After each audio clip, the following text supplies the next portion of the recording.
साल 1895 में writer H G Wells ने एक नॉवेल लिखी थी जिसका नाम था द टाइम मशीन। ये टाइम ट्रैवल पर बेस्ड थी। इसको पढ़कर लोग ये सोचने लगे कि क्या वाकई में टाइम ट्रैवल किया जा सकता है। क्या टाइम में पीछे जाकर चीज़ों को बदला जा सकता है, या फ्यूचर में जाकर आने वाले खतरे को समय से पहले रोका जा सकता है, या फिर फ्यूचर से ऐसी कोई टेक्नोलॉजी प्रेजेंट में लाई जा सकती है जो चीज़ आज के समय के लिए वरदान साबित हो जाएगी। इन्हीं सब बातों की वजह से टाइम ट्रैवल का ये टॉपिक लोगों में चर्चा का विषय बनता चला गया, जिसकी वजह से हॉलीवुड में कई फिल्म्स भी बनने लगी। हालांकि टाइम के नेचर के बारे में और टाइम ट्रैवल की संभावनाओं पर वैज्ञानिक 100 साल से भी ज़्यादा समय से काम कर रहे हैं, जिसकी शुरुआत महान वैज्ञानिक अल्बर्ट आइंस्टाइन की थ्योरी ऑफ रिलेटिविटी से शुरू हुई। फिलहाल हम ये बात नहीं कर रहे हैं कि टाइम ट्रैवल पॉसिबल है कि नहीं, लेकिन मान लें, अगर हम कल्पना कर लें कि किसी दिन अगर टाइम ट्रैवल पॉसिबल हो गया तो ये दुनिया कैसी होगी। तो चलिए इसकी एक छोटी सी झलक देखते हैं। आइंस्टाइन जी की थ्योरी ऑफ रिलेटिविटी के मुताबिक टाइम और स्पेस दोनों इंटरकनेक्टेड हैं और ये मिलकर स्पेस टाइम बनाते हैं, जिसमें टाइम स्पेस टाइम का फोर्थ डायमेंशन है।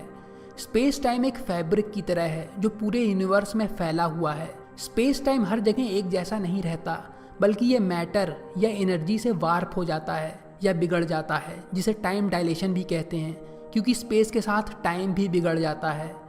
जितना ज़्यादा बड़ा मास स्पेस टाइम को घेरे हुए होगा, उतना ही ज़्यादा स्पेस टाइम के फैब्रिक में झुकाव या मुड़ाव आएगा, और उतना ही ज़्यादा उस जगह पर ग्रेविटी होगी जो उस जगह पर एक स्लोप या ढलान की तरह काम करेगी और चीज़ें सेंटर की तरफ ढनकती हुई चली जाएंगी।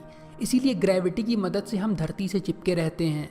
भले ही सन सॉलिड नहीं है, पर सन का मास अर्थ से 3 लाख गुना ज़्यादा है। इसीलिए सन स्पेस टाइम फैब्रिक को उतना ही ज़्यादा झुका देता है, जिस वजह से आसपास मौजूद सोलर सिस्टम के प्लैनेट झुकाव की वजह से सन का चक्कर लगाते रहते हैं।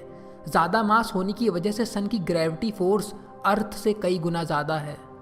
पृथ्वी को चारों तरफ से घेरे हुए ना ही सिर्फ स्पेस टाइम के फैब्रिक में गड्ढा बन जाता है, बल्कि पृथ्वी के घूमने की वजह से स्पेस टाइम फैब्रिक काफ़ी कुछ एक भंवर जैसा दिखाई देता है। जितना ज़्यादा मास उतना ज़्यादा मुड़ाव, उतनी ही ज़्यादा ग्रेविटी और टाइम का उतना ही ज़्यादा धीमा होना।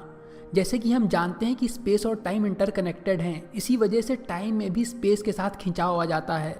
पृथ्वी पर रहने की बजाय अगर आप स्पेस में चले जाएं तो आपके लिए टाइम थोड़ा ज़्यादा तेज़ चलने लगेगा पृथ्वी पर रहने की तुलना में, क्योंकि ग्रेविटेशनल पुल से आप दूर चले जाएंगे। पर यह डिफरेंस बहुत ही छोटा होगा, जो कुछ नैनो सेकंड्स का होगा।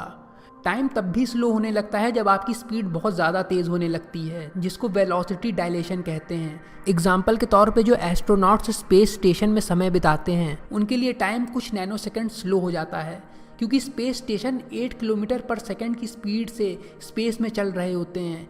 पर स्पीड टाइम क्यों स्लो कर देती है, इसके बारे में शॉर्ट में हम जानें तो थ्योरी ऑफ जनरल रिलेटिविटी के अनुसार किसी भी चीज़ में अगर मोमेंटम और एनर्जी है तो वो स्पेस टाइम के फैब्रिक को झुका देती है। इससे हमने एक चीज़ समझी कि टाइम में बड़ा बदलाव लाने के लिए या तो हमें लाइट की स्पीड के आसपास की रफ्तार से सफ़र करना होगा, जिससे हमारे लिए समय धीमा पड़ जाएगा, बाहर की दुनिया का समय उसी हिसाब से चलता रहेगा, और वापस लौटने पर हमारे लिए मान लीजिए 1 साल ही बीता होगा, पर बाहरी दुनिया में कई साल बीत चुके होंगे। दूसरा तरीका, हम कोई ऐसी चीज़ बना लें जो टाइम को वार्प कर दे, या फिर वार्म होल्स का इस्तेमाल करके एक समय में घुसें और दूसरी तरफ से किसी दूसरे समय में निकलें। लेकिन ना ही हमारे पास ऐसी कोई टेक्नोलॉजी मौजूद है और ना ही हमें पता है कि इन चीज़ों का इस्तेमाल कैसे किया जा सकेगा, ये सफल होंगी भी कि नहीं। अगर हम लाइट के आसपास की स्पीड से किसी चीज़ में सफ़र कर भी सकें तो उसकी सेंट्रीफ्यूगल फोर्स इतनी ज़्यादा होगी जिससे हमारे चिथड़े उड़ सकते हैं। उसके बाद वार्म होल्स की बात की जाए तो सबसे बड़ी समस्या है उन्हें सबसे पहले ढूंढना, फिर उनको अपनी इच्छा के मुताबिक मैनिपुलेट करके उनका इस्तेमाल करना, जैसे कि वो कितनी देर तक खुले रहेंगे, क्या उनका काम करने का कोई सीमित समय होगा, या इसके बावजूद इंसान वार्म होल्स का इस्तेमाल कर भी पाएंगे। हम ये भी जानते हैं कि इवेंट्स का पास्ट से प्रेजेंट और फ्यूचर तक का प्रोग्रेशन यानी प्रगति ही टाइम है। टाइम सिर्फ एक डायरेक्शन में बढ़ता है, इसीलिए टाइम में आगे जाया जा सकता है पर पीछे नहीं। कल्पना कीजिए अगर एस्ट्रोनॉट को टाइम ट्रैवल से 100 साल आगे फ्यूचर में भेज दिया जाए, तब वो इंसान उस टेक्नोलॉजिकल एडवांस चीज़ों को देख सकेगा जिनका हम अभी सपना देख रहे हैं। ठीक वैसे ही जैसे आज से 60-70 साल पहले लोग कल्पना करते थे इंटरनेट, मोबाइल, कंप्यूटर जैसी मल्टीमीडिया डिवाइस का, जो चीज़ आज के समय हर इंसान तक पहुंच चुकी है। टाइम ट्रैवलर उस समय के मेडिकल एडवांसमेंट जैसे कि नई दवाइयाँ, नए तरीक़ों से ट्रीटमेंट करना और नई सर्जिकल टेक्निक को जान सकेगा, जिनसे आज के समय जो बीमारियाँ जानलेवा हैं उनका इलाज किसी मामूली खांसी ज़ुकाम की तरह ठीक हो जाएगा। टाइम ट्रैवल अगर भविष्य से कोई नॉलेज वर्तमान में ला सका तो इससे सोसाइटी कई टेक्निकल और साइंटिफिक नॉलेज में कई कदम आगे बढ़ जाएगी। फ्यूचर से लौटा टाइम ट्रैवलर भविष्य में होने वाली घटनाओं के बारे में भी सतर्क कर देगा। वो प्राकृतिक आपदाओं, महामारियों और दुनिया भर में होने वाली तमाम तरह की घटनाओं की जानकारी हमें पहले ही दे देगा। इससे हमारे जीवन जीने का तरीका पूरी तरह से बदल सकता है।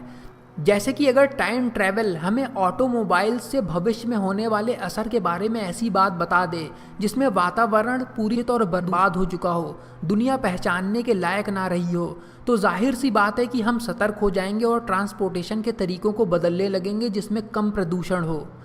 अब अगर कल्पना की जाए कि टाइम ट्रैवल एक बड़ी आबादी के द्वारा इस्तेमाल किया जाने लगे, तब क्या होगा? शायद तब टाइम ट्रैवल का इस्तेमाल लोग खुद के फ़ायदे के लिए भी करने लगेंगे। इससे टाइम ट्रैवलर स्टॉक मार्केट के बारे में सब कुछ पहले से ही जानकर उसके मुताबिक इन्वेस्टमेंट करेंगे। किसी वॉर या लड़ाई के समय मिलिट्रीज़ भी इसका इस्तेमाल करेंगी अपने दुश्मन की पोजीशन का और उनके पास लड़ाई के लिए कितने सोर्सेज हैं उनका पता लगाने के लिए, और वो आगे कौन कौन सी चालें चलेंगे।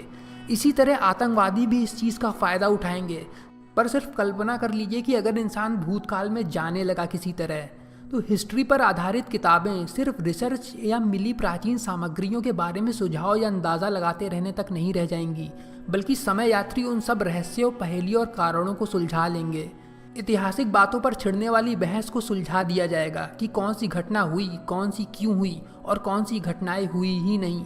कल्पना कीजिए, ये सब चीज़ें अच्छी तरह से पता चल जाने के बाद हमारी समझ दुनिया के लिए कितनी बदल जाएगी।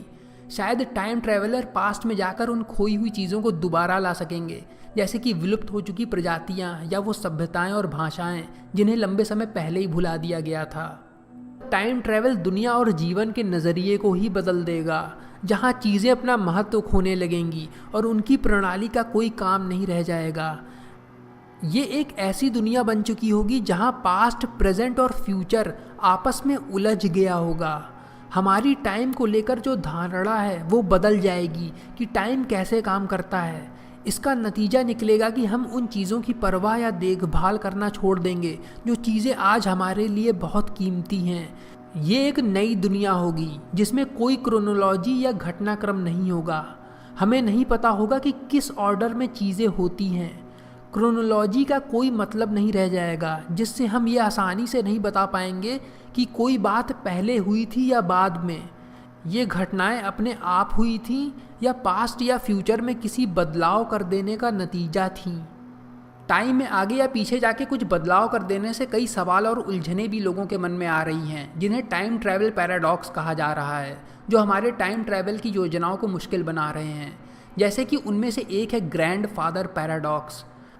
मान लीजिए आप एक हत्यारे के रूप में समय में पीछे चले जाएं और आपका निशाना आपके खुद के दादाजी हों। आप उनके सबसे करीब मौजूद वॉर्म होल से निकलें जिस समय आपके दादा की उम्र सिर्फ 18 साल की हो और आपके पिता ने जन्म ही नहीं लिया था। फिर आप कोई हथियार निकाल कर उनको मार दें तो क्या होगा? इसके बारे में सोचिए कि ना ही आप इस समय पैदा हुए हैं, ना ही आपके पिता। अगर आप अपने दादाजी को मार देते हैं तो ना ही आपके पिता जन्म लेंगे और ना ही आप। इसीलिए आप हत्यारा बन के उनको मारने कैसे जाएंगे? आपकी इस हरकत से क्या फ्यूचर में आपकी शख्सियत ही ख़त्म हो जाएगी? लेकिन फिर वो कौन था जो हत्यारा बन के आया था? फ्यूचर में जितने लोग आपको जानते थे उस बात का क्या होगा? इसी तरह और भी कई उलझे हुए सवाल सामने आते हैं जिसे इनकंसिस्टेंट कैजुअल लूप कहते हैं। पर इसके अलावा कंसिस्टेंट कैजुअल लूप के बारे में भी बताया गया है जो पैराडॉक्स फ्री हैं। ये लूप इस तरह होगा जैसे एक मैथ टीचर टाइम ट्रैवल करके फ्यूचर में जाता है और वहाँ से एक क्रांतिकारी मैथ थ्योरम चुराकर प्रेजेंट में ले आता है। इसके बाद इस थ्योरम को वो अपने एक स्टूडेंट को दे देता है, जो बड़ा होने पर वही इंसान बनता है जिससे प्रोफेसर फ्यूचर में जाकर उस थ्योरम को उससे चुरा कर लाया था।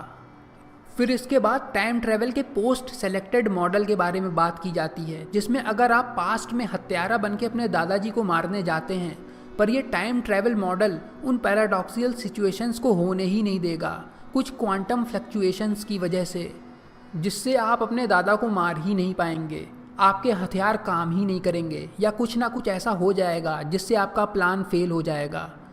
पर इन सब चीज़ों के अलावा एक और संभावना है। हो सकता है जिस पास्ट या फ्यूचर में आप जा रहे हैं वो एक पैरेलल यूनिवर्स हो, जैसे किसी ओपन वर्ल्ड माइनक्राफ्ट जैसे गेम को फिर से एक स्टेज से शुरू करना।